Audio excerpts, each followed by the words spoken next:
Madame Nicolette. On me nomme Sac-Jovinci, Luron. Je viens de Tadoussac.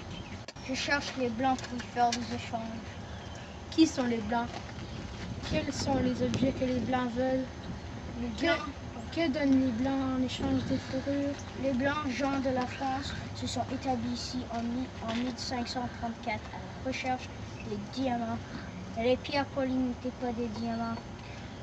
Les Blancs ont réalisé qu'ils pouvaient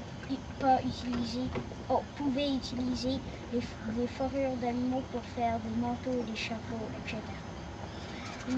Les objets que les Blancs nous ont donnés étaient principalement des objets en métal comme les couteaux, les chaudrons de cuivre, les haches et les épées.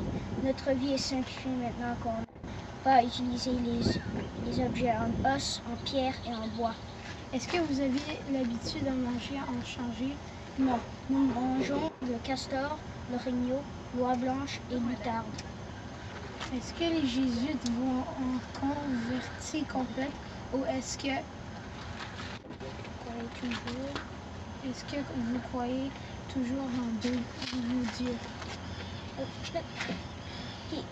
Certains diront prendre plus de temps que d'autres à convertir que d'autres. D'autres diront prendre moins de temps, mais c'est difficile de changer la religion. Cela peut prendre des mois et des années. Est-ce qu'il y avait des guerres entre les Amérindiens? Oui, tous veulent contrôler les déplacements sur le Saint-Laurent. Les Algonquins et les montagnes sont déjà en guerre contre les Iroquois. Nous étions alliés avec les Français et nous servions comme intermédiaires. De quoi vivent les Hurons? Nous vivons des produits de la chasse, de la pêche et l'agriculture. Lorsque nos sols sont épuisés, nous déplaçons nos villages de maisons longues vers de nouvelles terres. C'est ainsi que nous survivons. Est-ce que les Français menacent les Amérindiens? Les menaces que les Français ont faites ont été transmises comme des maladies inconnues comme la varicelle, la rougeole et d'autres. Est-ce que vous pensez que dans 250 ans, la façon de vivre d'Amérindiens va changer? Oui, la façon de se vêtir, de se nourrir, de se déplacer et de vivre sa religion va tout changer. Voici nos outils amérindiens. Cette hache est utilisée pour nous nourrir et nous défendre, et pour la chasse. Le métal de ce hache était obtenu en 1608. Très intéressant, je ne savais pas ça. Cet arc à flèche était utilisé pour chasser les animaux sauvages comme le castor, l'orignal et l'oie blanche et l'outarde. Cet arc est à peu près 4 pieds et 6. Merci beaucoup, je ne savais pas ça. Merci.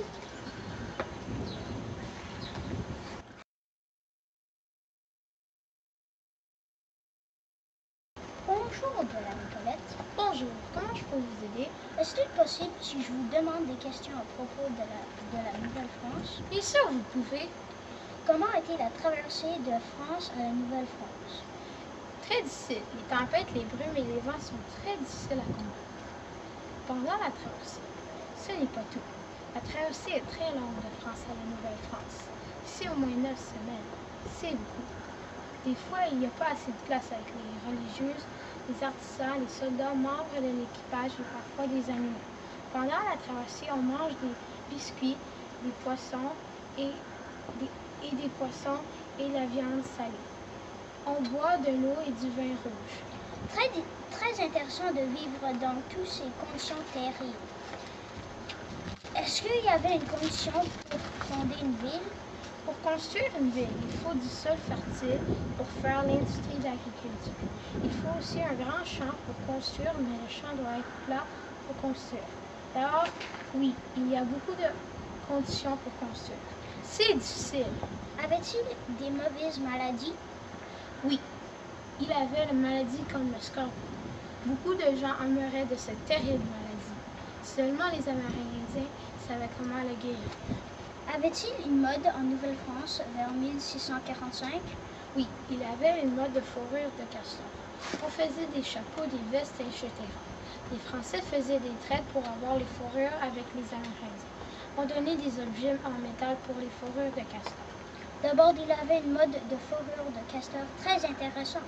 Oui, il avait une mode de fourrure de castor. Se nourrir, se vêtir, se déplacer et vivre sa religion. Comment vous faisiez ça? Pour vivre, pour se nourrir, on trouvait notre nourriture dans la nature, comme les champignons et les gibiers. Se vêtir, on portait un chapeau large bord, une veste et des hautes choses. Pour se déplacer, on se déplaçait à pied, en hiver en raquette, pour longue distance en canot ou en barque. Et vivre sa religion, la colonie est toute catholique et parle français. Très intéressant.